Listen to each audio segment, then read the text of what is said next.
listening to Pop This, the podcast where three women talk about pop culture. Here are your hosts, Lisa Christiansen, Andrea Gin, and Andrea Warner.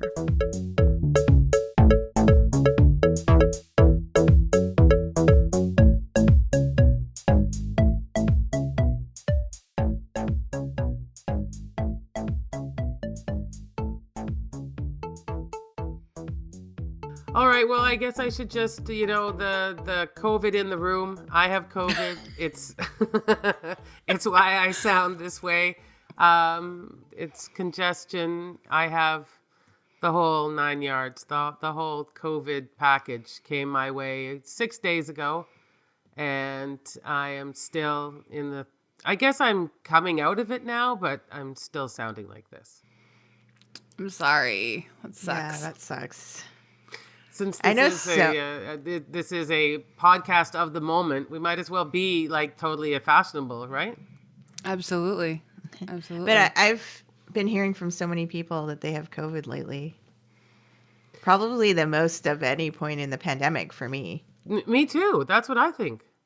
My personal circle, like the wave in January, seemed to hit the hardest. But I know that like across the country, this wave seems to be really hitting people. Yeah, and it is I mean, I understand everyone's saying that, it's just like a bad flu, but nobody wants a bad flu either. I don't know why that's like some kind of bonus. Oh, it's just like a bad flu or a bad cold. I don't know. I mean, knowing that I have two people who I'm very close to who both have long COVID, like, it's not like I think it's maybe like disingenuous to tell people it's just like a bad flu. I think it's very much, you don't know what you're going to get. For some people, maybe, but for other people, there are like a lot of serious consequences and side effects, and I don't like it. Yeah, never mind the home testing when you're sticking these sticks up your nose. I mean, that's no treat either. Yeah, no, I know. I mean, I really like do not discount how lucky I am, and like absolutely it's been a privilege to be able to stay home and work and I really don't go out. And I might be like doing some damage to my own well-being like holistically. But I just do not want COVID as much as humanly possible, and I've been lucky enough that I don't have that many people who like could bring it home to me either. Like I've just been really lucky. That's the only reason I've been able to avoid it.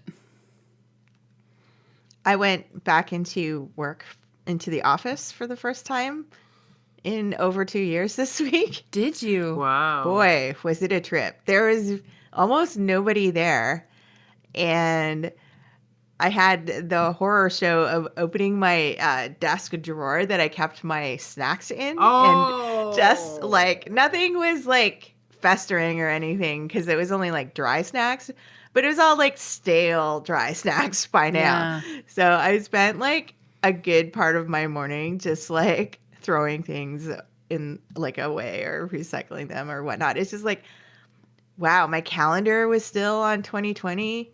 It's spooky, isn't it? That it feels is like spooky. That horror movie after a pandemic, doesn't it? Yeah.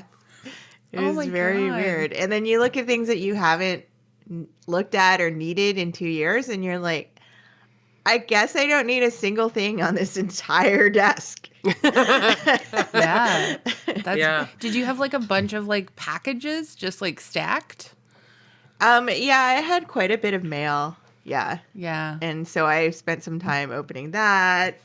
And then, yeah, it's just been like, yeah, it was very spooky to be there because like I'm not in the main part of where like most of the people are. I'm on, an upper floor. And you were in Severance World. I know. There are very few people who were back to work yet this week. And so are you back in the office like full time? No, I'm just like going in like a day a week. Okay. For now. But yeah, I only saw like 2 other people on my floor while I was there. Did you notice, was there a lot of mail on my desk? Like, Now let's talk about me. I didn't notice a ton of mail on your desk. Good. Thankfully. So good, thanks. Yeah, what a wild time. Yeah, and the problem I have to say when you've been really, really sick for 6 days is you just don't have a lot of sparkling conversation in you. I'm glad we have a topic to discuss, because if you just wanted to know what I've been up to, I've pretty much exhausted all I have. Wait, that is all my cocktail conversation right there. No. Did you get yourself, were you able to get like, the deluxe Kleenexes? Like, are you going triple ply to treat yourself? With the lotion in it, yeah. Good. Yeah, Good. I had that. And I had, some acetaminophen and some neocitrin. So, Okay. I find the lotion does make a difference. Yeah. if you don't want to have a And the raw Kleenex. nose, for sure, sorry.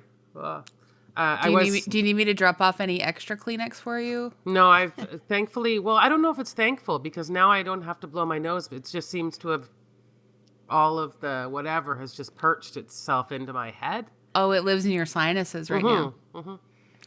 Yeah, and so I don't know how to get rid of that. I know we've talked about this before. You know that I love a neti pot. Where do you stand on a neti pot? Oh no! I had to use a neti pot about 5 years ago when I had pneumonia. So it did work, but is that what you're saying I need to do? Yeah. That's what's going to loosen this up? Uh-huh. All right. You could I'm try sorry. a humidifier. Yeah, I know, and I've been trying with like warm showers and everything. And here's an amusing anecdote to go with what happened to me. So because I can't smell anything, this friend I thought had dropped off bath bombs to me. And I thought, I'll just throw one in the bath when I get in. It wasn't a bath bomb. It was what's called a shower mint. And I didn't know there was a difference. But a shower mint is just something you put in the shower, and it causes the shower steam to smell nice. Oh. And apparently it's in this cube was just all it was is eucalyptus. I could not smell that. I got into the bath. I put it into the bath. And I'm sitting in the bath and I'm thinking, oh, that feels weird. Well, You were tingling probably in I was places. tingling and burning. Yeah. And it was literally as if I had rubbed my entire body in Vicks Vapor Rubber Tiger Balm or something. Oh, no. Head to toe. So I quickly jumped up, put the shower on, tried to wash it off. It's like a coating of oil. You cannot get that stuff off. So for the next several hours, I was just burning. Oh, my God. Oh, yeah. Jesus. Yeah, as well I'm as... so sorry. And I That couldn't sounds horrible. smell anything. If I had smelled it, I would have known. Do Your not sense get of in smell this. is just like totally gone, like 0%. 0%. It was eucalyptus. My eyes were a little bit watery from it, but I just thought, well, my eyes are watering anyway, just from this cold. But I gotta say, this is like weirdly making me really want to try this shower bomb, though, because like that sounds like if you use it in the way proper it's intended, way, yes, it sounds great. The shower mint. Shower mint, okay. That is what it's called, not a bath bomb. Just remember Yep. that. Don't accidentally put it in the places where you have your bath bombs. No. And just try the shower mint. And yeah, I don't know, like keep it away from your feet. I don't even want to think about what'll happen. Anyway, it lasted for about 4 hours. 4 hours of. Wow. Oh my goodness. I mean, yeah, wow. There's. Wow. Just talk about kicking you when you're down. I know, and I was so confused. I thought, what did I do wrong? So I sent my friend a text and I went, hey, I just wanted to say thanks for the bath bomb. And right away she texted back and she said, those aren't bath bombs. They're called shower mints. You just put them in the shower. And I knew I didn't want to tell her and make her feel bad that I had like burned my body with this stuff. So I just went, oh. She goes, that must have really tingled. I'm like, Let's hope she listens to the podcast.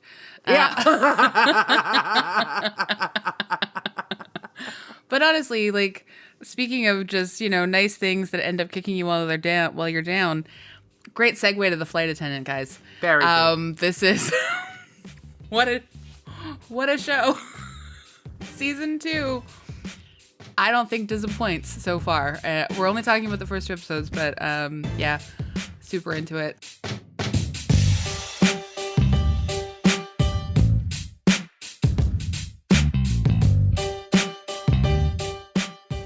I'm Andrea Warner. I'm Lisa Christiansen. I'm Andrea Gin.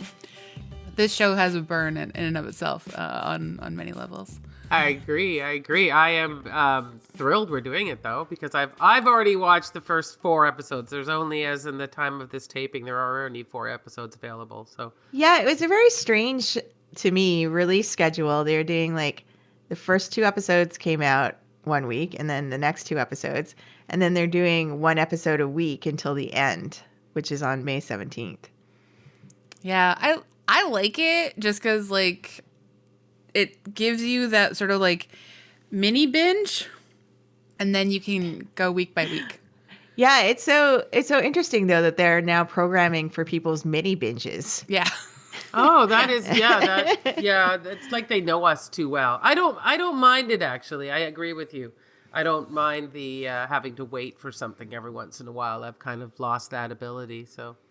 I would like to thank them, though, for getting this second season out so quickly, because I find that some shows, like, for instance, I'm trying to keep up with Better Call Saul, but I find that, like, the gap between watching seasons for me is so long that I haven't retained any, like, memory of what happened in the previous season. I forget the storylines. I have to go back and rewatch things, and yeah. Yeah, you almost have to read up on Wikipedia just before, because that happened to me with Barry when we discussed it last week. Yeah, because it was 3 years between seasons. Yeah, and I 2 thought, and 3. I have no idea what's going on. Like, I don't even know who these people are anymore. And more than that, it's not just even about the plot developments. It's about the characters. And when they do things, you need to be able to go, oh, that's so typical, or oh, that's out of character. I have no frame of reference for who they are anymore. I don't, so. Yeah. Yeah. So, I mean, I'm glad that the Flight Attendant season is here, because I, like, immediately knew what was happening when I started watching episode 1. I didn't have to, like, go back and read anything. It was just like, oh, yes, this is very fresh in my memory. Yeah. I'm here. I can just continue and enjoy this. Are you guys watching Atlanta as well, or? No. Okay. So there was a 3-year gap between Atlanta's last season and this new season.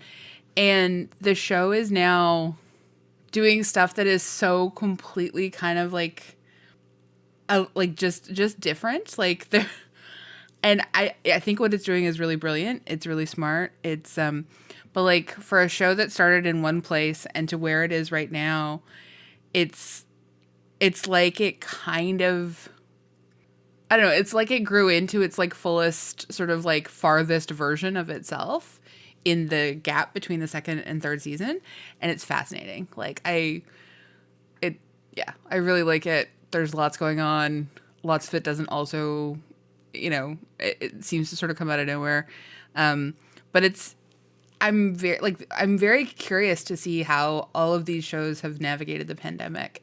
If they were taking off the time, or if they recorded and made it during the pandemic, which is, season 2 for the Flight Attendant, they managed to make it during the pandemic, a very short break between season 1 and 2, it feels like. Mm-hmm. Yeah, it is fascinating. Did it get renewed, though, when, I'm just trying to think, because I remember us watching it, and we watched it when it was, new. Did it get renewed right away? Like, did they know? Yeah, so it premiered actually like November 26, 2020, and then it was renewed for a second season December 2020. Yeah, okay, so it was pretty quick. Yeah. So, I mean, it does seem like really fast, but it's been 14 months since, the end of the first season, which isn't the worst amount of, turnaround for TV. I think again, the pandemic has really played with our sense of time. So when we used to watch TV back in the olden days, and there would be a run of about 20 episodes, Yep. and then there would be a season finale, and then it would come back again in September usually, right? And the season finale would usually be like May or June. Do Yep, I remember usually. this correctly? So there Usually, would only yeah. be about a 2 to 3 month gap. Yeah. And it was usually like 22 to 24 episodes and, but that's like network television. And, Yeah. and I mean, that would be both like sitcoms and dramas. So anywhere from like the 22 to 24 minutes to like the 40 to 44 minutes. So, I think and I think those were sort of so automatically, they were counting on syndication runs when they were filming those so that they would go into repeats and that they would be picked up and like it was going to be a huge financial payoff because there was not a lot of option Yeah, exactly. on television. So this is like the streaming rules are kind of very different. Yeah. But Yeah, no, I mean, I've forgotten what I used to do, so that's probably healthy. It's good. well, I mean, weirdly, I don't know why I could dork out about network television versus streaming and the rules of all of them for like a really long time, it turns out. Why don't we talk about Flight Attendant? Let's talk about The Flight Attendant instead. I'll read the background. We kind of covered a little bit of it already, but anyways, it's real quick. The Flight Attendant is an American dark comedy, drama, mystery, thriller television series developed by Stephen Yockey based on the 2018 novel of the same name by Chris Bojalian. It stars Kaylee Cuoco in the title role. And like we said, it came out on HBO Max November 26, 2020. And the second season just premiered April 21st, 2022. I can do this synopsis.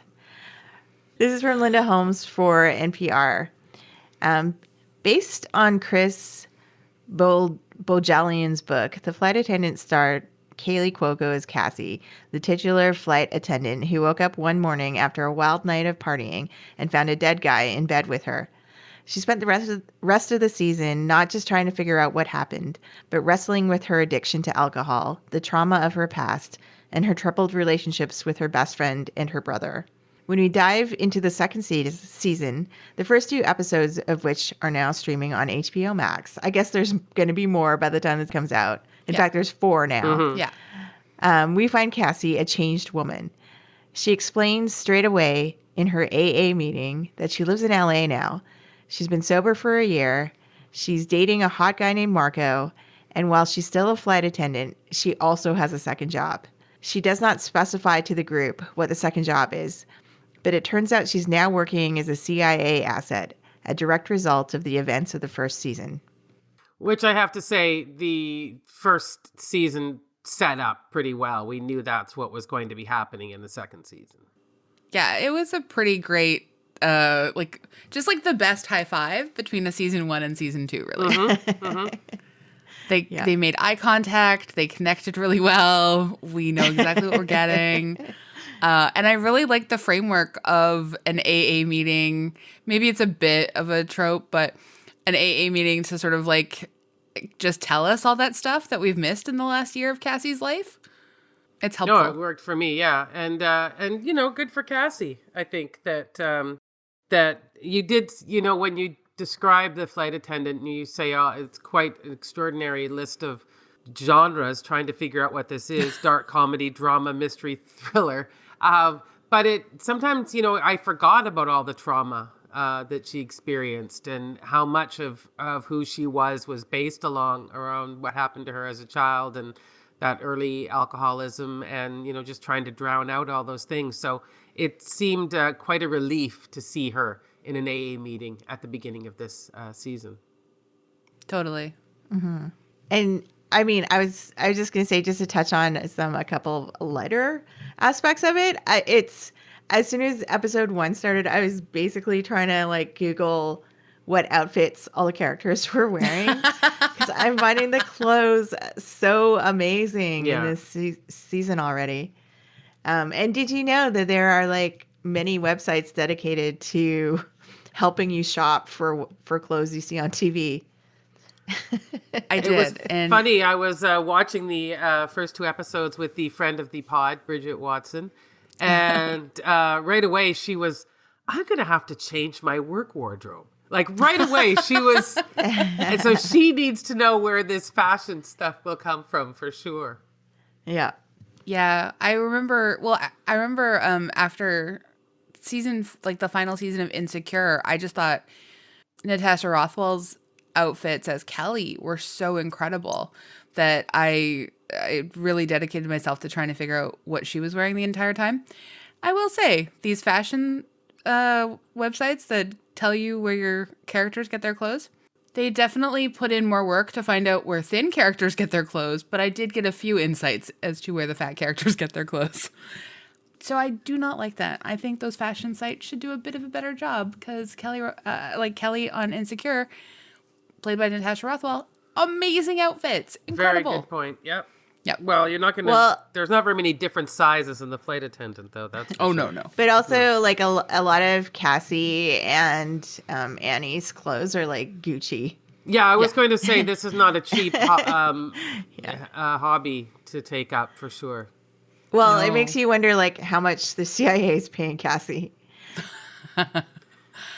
Yeah, great Or question. do they get a lot of freebies, flight attendants? Is that a Like, thing? I didn't even, did you know flight attendants don't get paid until they're in the air? Oh, really?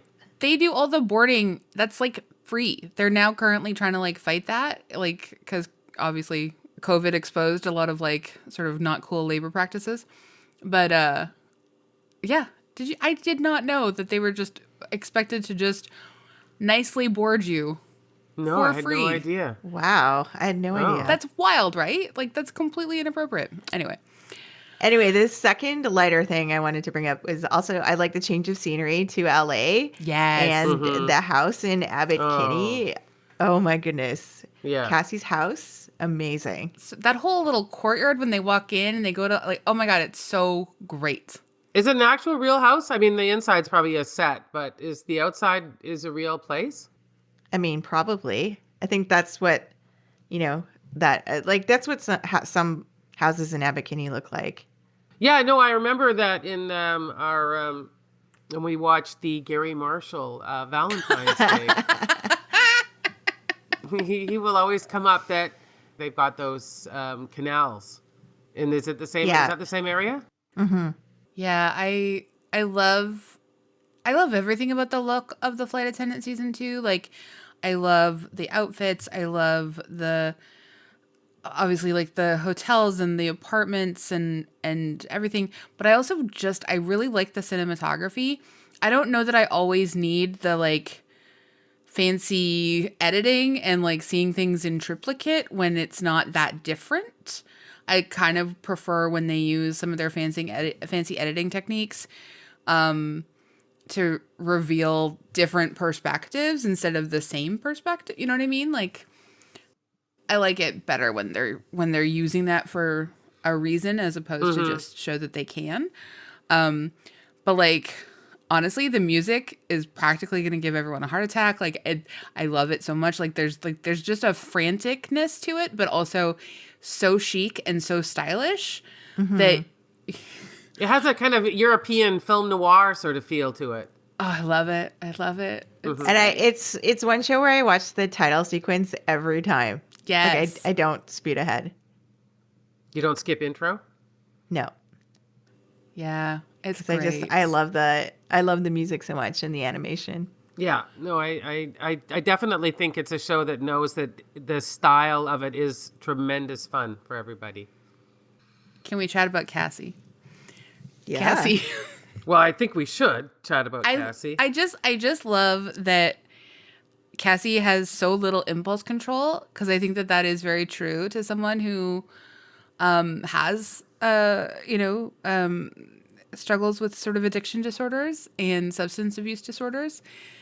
And also she really does want to try, and her framework of trying to be a better person is such a difficult one when you frame it like that for yourself, because you just set yourself up to fail on so many levels. It's punishing, and And I'm very empathetic to that impulse. Yeah. Yeah, no, I definitely think as much as I've not experienced what Cassie has, there is an empathy to. That would be weird if I had. If you'd woken up with a They based it on your life. That was weird. Yeah. Well, We yeah, never I've talked woken about up it. with a dead guy. That's Yeah. who hasn't, right? But 2018 all over again. but that sense of when things get really, really bad, that I'll just have a drink. It's such a common thing that we all think about and we all do. People say it to you. You just have a drink, you know? And I think that the show has done a really good job of of showing everybody where their, triggers for alcohol come from. Yeah. Yeah. And and just what a social crutch it can be too, right? Like it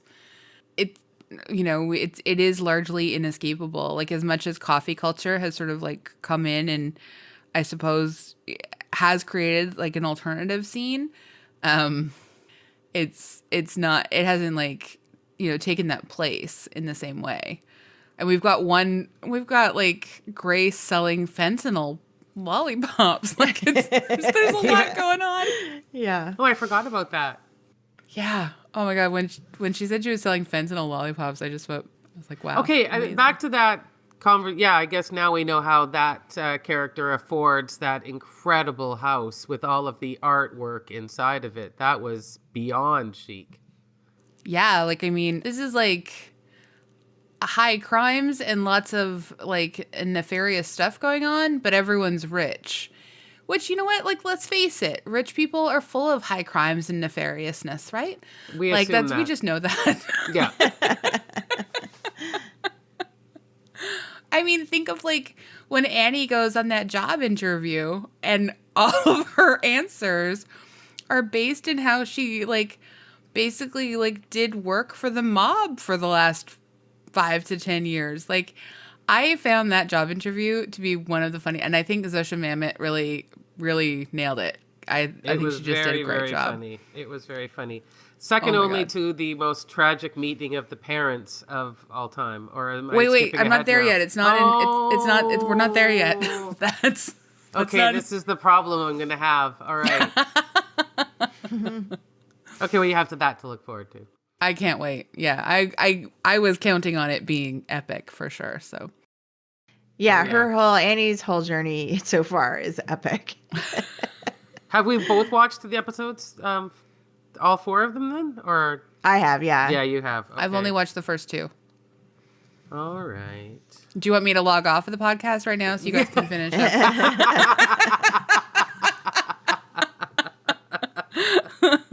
That would. I'll just have to be careful with what I say. But yes, that was a very good / bad job interview, and I really enjoyed it. Oh my God. I just thought it was so, I could not stop laughing. And when she's like, I'm not saying I would encourage arson. And I was just like, wow, this is incredible. Like, I don't even know how this firm became interested in her or how she became interested in this firm. Like, I feel like, I don't know. I mean, I also forgot that her boyfriend's a hacker. Like, I forgot that that's his job. You know what? Job, quote unquote. I don't see her as being very LA though. I gotta be honest. I don't see her Yeah. as an LA gal. Yeah. Whereas I see Cassie as very LA. Yeah. Well, clearly, yeah, she's fitting in really well. Yeah, exactly. Yeah. You know what I really like is I really like the chemistry between Kaylee Cuoco and Zosha Mamet. I feel like I believe them as I think they are longtime friends in best real life, friends. aren't they? I have no idea, but like I really believe them, like, and they're shorthand with each other in the show, and like it like just like Annie doesn't like to be touched, but she puts up with it, like all the hugs and the face smushing from like I really like their dynamics and the way that they interact with each other, because it feels to me like one of the most believable best friendships that I've seen on TV. Like they're doing stuff in their performance of friendship that it feels very, very real to me. And I'm glad she gets Yeah. a do-over on female friendships portrayed on TV because she didn't get very good friends and girls. I only ever watched like 2 episodes of Girls for us, like for the podcast. And so I don't really have like the best frame of reference for that. I watched but every believe you. episode of Girls. Wow. Okay. Cool. I know. And I don't know why now in retrospect. I don't know what I was doing. But I did. Am I the only one? Yeah, Yeah. I haven't. I might have only watched 1 or 2 episodes too. Really? Okay. Yeah. Was it like 5 seasons? And I watched all of it. 5 or Was 6. it that many? Yeah. It was Wow. like, I think it was like 5 or 6. You know, I think I remember like watching half an episode at some point and said like all of them were like in the bathroom having baths and peeing in front of each other. Or, I mean, maybe it wasn't all 4 of them, but it just felt like everyone was always That's like doing Broad City. all of their bathroom stuff in front of each other. I know Broad City had that too, but at least it was just 2 people. It wasn't 4. You know what I mean? Like, I'm just okay, just so I understand. If Yeah. all 3 of us are stuck in a bathroom, that's too much for you. 2 is okay. 3 would be too many.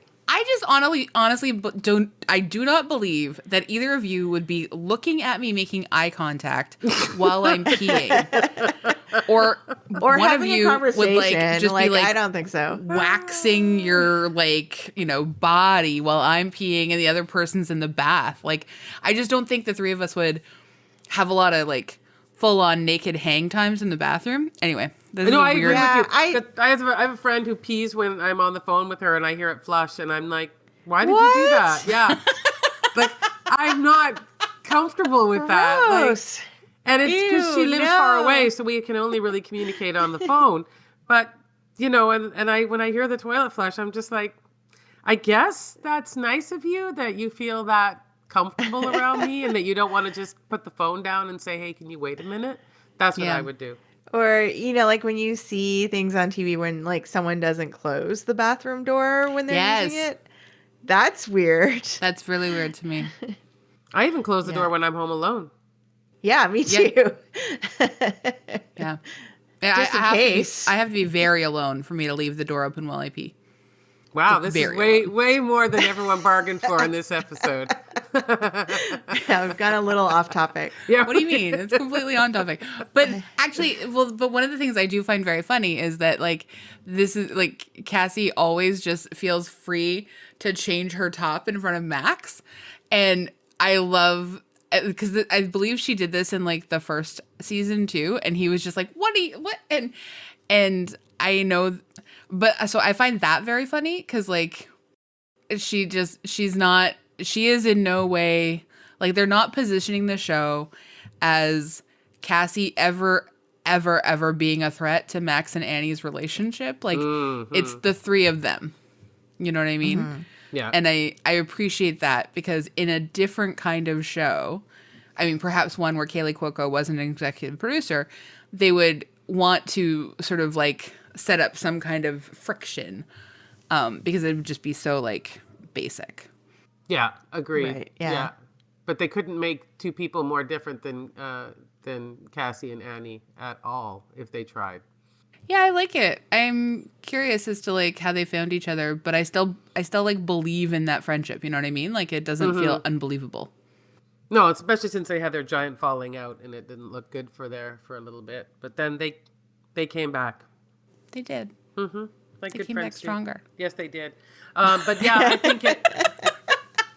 I think seeing Annie in LA is probably just one of the more funny things that I think the show is doing as well. It just is so wrong to see her there. She really is that fish out of water. It is so uncomfortable for her. And she's clearly like miserable. She's not happy about being there. No, the forced Hollywood sunshine is not good for anybody. Maybe this will change, and this is something like if you 2 wanted to just give me a yes or a no that this I get more in episodes 3 and 4. Do we get more Rosie Perez? Because there's like just not enough of her in episodes Lots. 1 and 2. Lots. Okay, good. Yes. Yes, yes. Good. Yeah. Good. That makes me really happy. And a little Margaret Cho. Yay, I love Margaret Cho. She looks great, doesn't she? Mm-hmm. Yeah. Mm-hmm. And then I read, too, in future episodes, Sharon Stone appears as Cassie's mom. Yeah. Oh, really? Yeah. Oh. I heard that was coming too. I'm very excited about that. Yeah. Oh, wow. That's great. Well, because I like their cast of... I really like seeing Cheryl Hines as the scary boss that everyone feels a little nervous around, even though she's just all cool as a cucumber. I feel like she might end up being, like, evil. That's what I feel like. I mean, I don't know. But yes, I've thought that too. Yeah. We'll have to see. So what do you guys think about, like, so I want to briefly touch on the sort of, like, unreality. So, like, last time, Cassie would disappear into her little mind palace where the dead guy and her would have, like, some conversations. She was drinking a lot. Things were spiraling. This time, we're seeing her, like, she still has these fantasy sequences, and she's in dialogue with a bunch of versions of herself. And I don't know how many extra versions of Cassie we're gonna get in these moments. And I think it's a very, like, I think it's a very interesting way to sort of, like, show her working through lots of different sort of internal conflicts and stuff. But it could also get a little much, maybe, in the long run. Like, how is it playing out for you two? Yeah, I mean, I do feel like there are some elements of that in season 2. Like you're kind of, it feels like season 1, but just like amplified, and it feels like a bit over the top and a bit much at times for me. I do find that, like her talking to different versions of herself is like a good device, and it, like it helps sort of us understand what's going on in her head, and it shows off, like, what a great actress that Kaylee Cuoco is, that I think that the show has been a real vehicle for. But yeah, it does feel a bit too much at times, I would say, to have all these, like, versions of herself and have her talking to them. Yeah, I always prefer that anything to voiceover. And since this is a show about Cassie and dealing with her demons, I think it's, as you said, an interesting device to use. Mm-hmm. And I don't know if I think that it's overused. It makes me wonder sometimes, what does she look like when this is going on? Because it takes away quite a bit of time. Does she just look like a person standing there with a blank face, or am I overthinking it? Because some of her little, diversions are quite long. But I like the idea. It also grounds me back into the fact that this is two different stories. This is a fun spy thriller, but it's also a story about a woman who is dealing with an awful lot of like her personal trauma, her alcoholism, her other demons that she deals with. So I do think that it brings you back, and it keeps it. I guess it's the balance, right? It's the balance of those two things going on at the same time. Yeah, I think, because I do think season 1, like, it ended up being a bit of a surprise to some folks. Maybe even me in the long run. I was just like realizing what an incredible job this show was doing of taking us through, like, her journey through trauma and her journey as an alcoholic, and like what that has, like, how it has unraveled her so much. And so I remember getting to the end of season 1 last year and just being like, wow, this show played some real tricks on us. And it felt good, though. It felt good. Like, it felt like there was, like, real catharsis happening. You were watching something that was actually, like, maybe much more serious than it sort of pretended to be.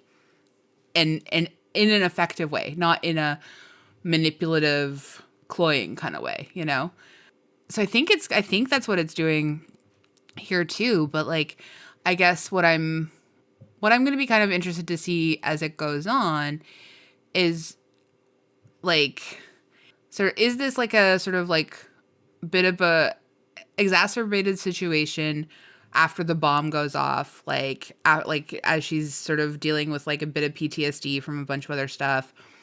Or is this actually, like, indicative of her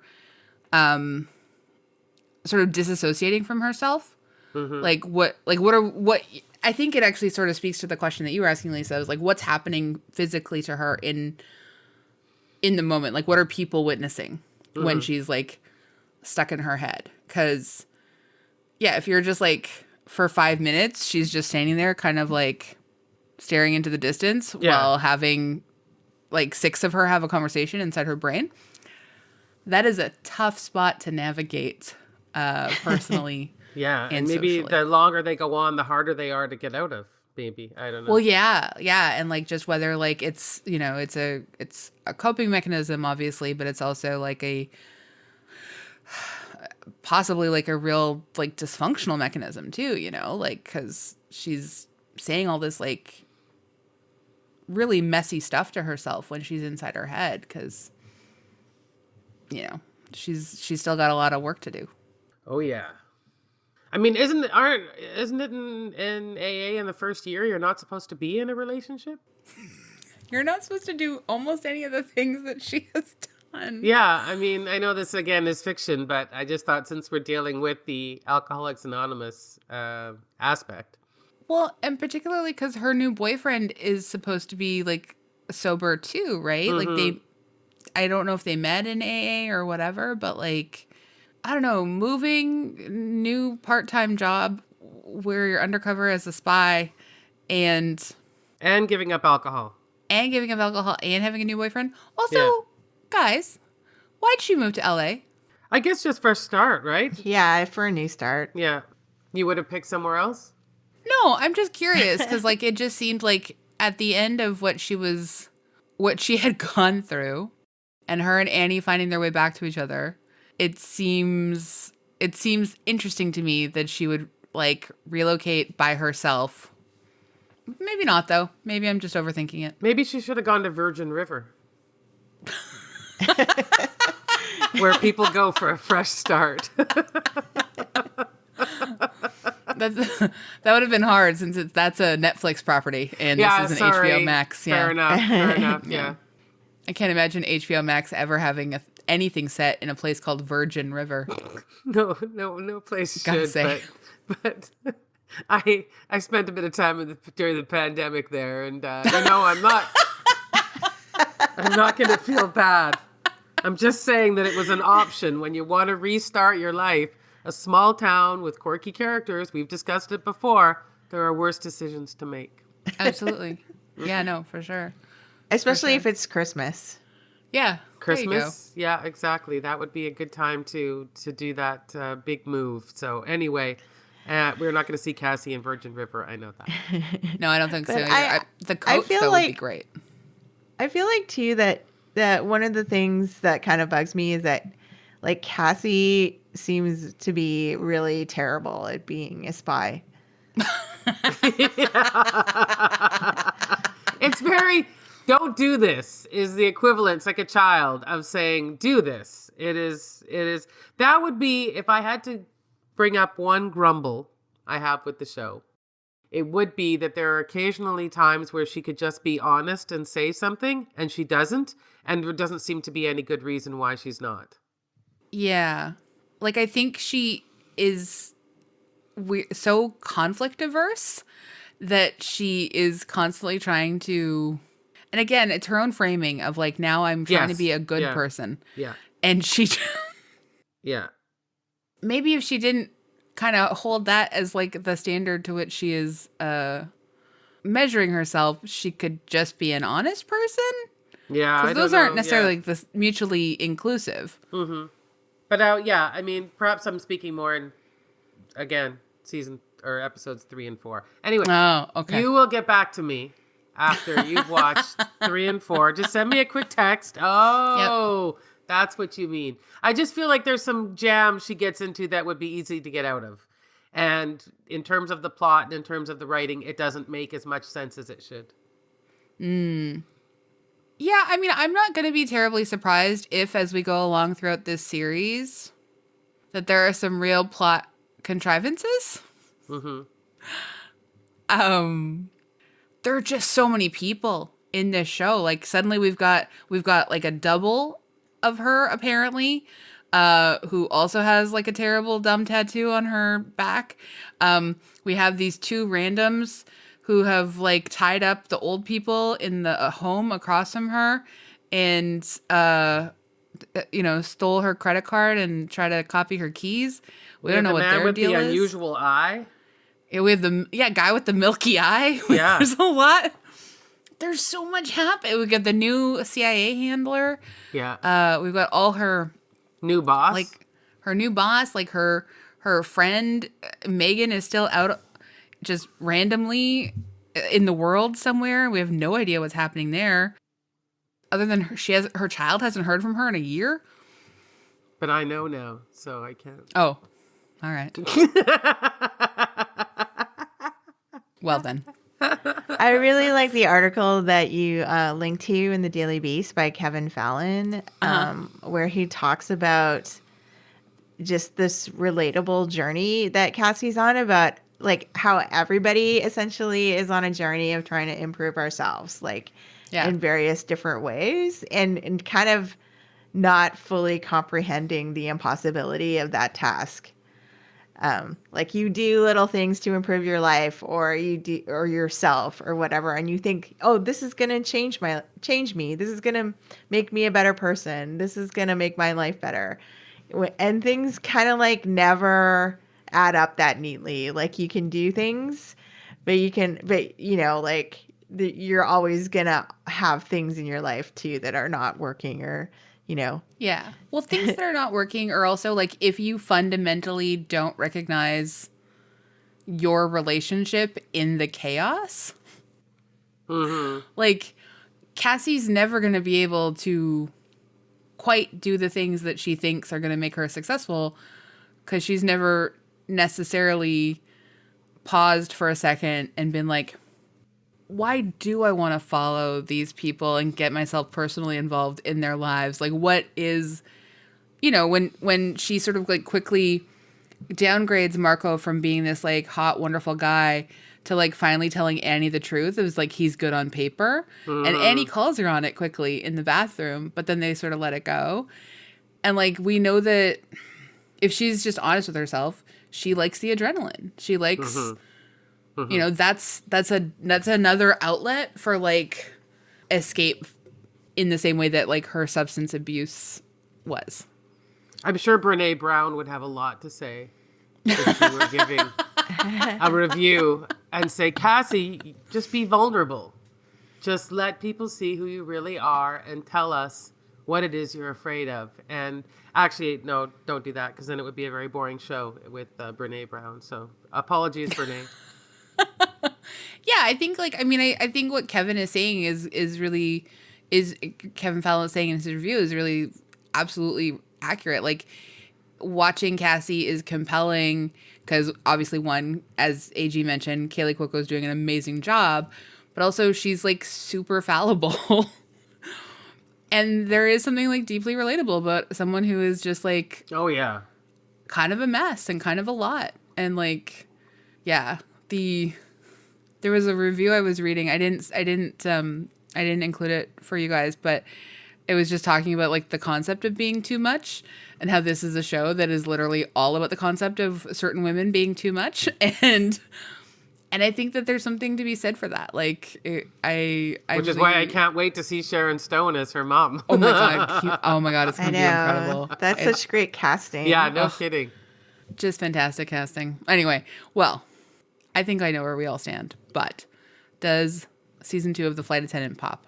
Oh yeah, and especially so. If you are into like spy thrillers and stuff, it is really really fun. I have to say. I mean, I think our first season was a bit more of a murder mystery thriller, whereas this one has the spy element, which I always love. It's one of my favorites.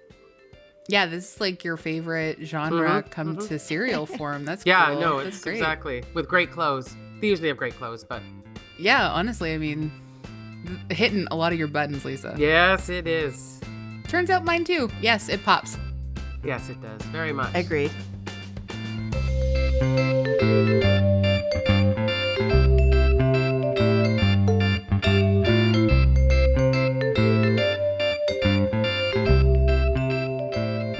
also love to leave our episodes on something we recommend. Lisa, COVID Sure. Queen. Would Yes. you like to go first? COVID Queen. Sorry, I can't sing that. Yeah, I just started listening to this new podcast called Heidi World, the Heidi Fleiss story. Nice. Yeah, I love it. And it's really, really good. And it gives a lot of context. It goes right back to when Heidi was born. We go into the other madams. It really goes into all of the yuck of Hollywood. And it's a really good podcast. I'm really enjoying it. I don't even know who you're talking about. Heidi Fleiss, the Hollywood madam who she With got Charlie arrested in like Sheen the in the 90s 90s. or yeah. Oh, okay. The big Yeah, it was a Hollywood big madam. deal, like- Sorry, I shouldn't have shorthanded that. Anyway, No, Heidi Fleiss, you knew. Oh, no. Maybe most people know. I mean, There's who no knows? good reason to know, and I feel kind of bad that I do know. But now I know even more, so I'm going to continue to listen. It's doing the same thing, though. It's only puts out an episode a week, I guess. So there are 4 episodes out right now. Cool. I'm going to recommend this series I'm watching called Godless on Netflix.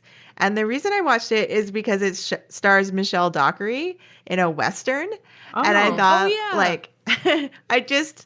I was super curious about how she would pull off like an American accent in a Western. And she's amazing in this. It's such a good series. It's about this outlaw who's on the run from his mentor. And he ends up in this small town in New Mexico that is populated almost entirely by women because all their husbands died in a mining accident. And so it's kind of about like how all these women are like making a go of it in this mining town.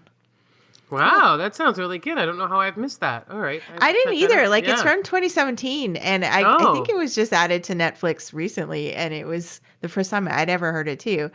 But yeah, it's really good. It's called Godless. Okay. Awesome. I am recommending, because I've been spending a bit of time in these categories, and it's going to be the Junos soon. And if you haven't heard, so the Indigenous Juno Award has had tons of names in its history since the category was founded in 1994, I believe. And it has now finally, in 2022, split into 2 categories for Contemporary Indigenous Artist of the Year and Traditional Indigenous Artist of the Year. And the nominees for both the categories are really, really great. And if you haven't ever listened to traditional music made by Indigenous musicians before, traditional Indigenous music, I highly recommend it.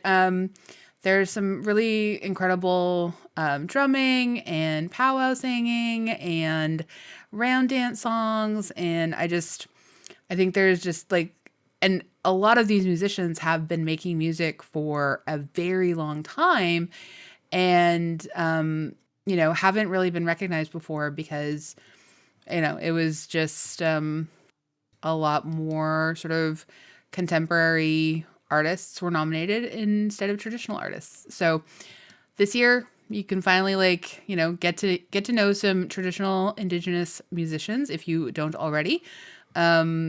And I'm particularly going to just recommend Nimki and the Ninis and Fawn Wood are 2 of the 5 nominated groups. And I think everyone should just check them out. Wow, that's so similar to my Heidi Fleiss recommendation. Thanks very much. Look, we all love pop culture. It's a complete look at culture here. It's a Okay. complete 360 of culture we provided here today.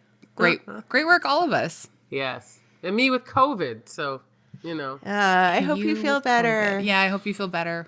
I can only get better from here. So this is a lot better than it was even 2 days ago. So that's what's Okay, good. Yeah.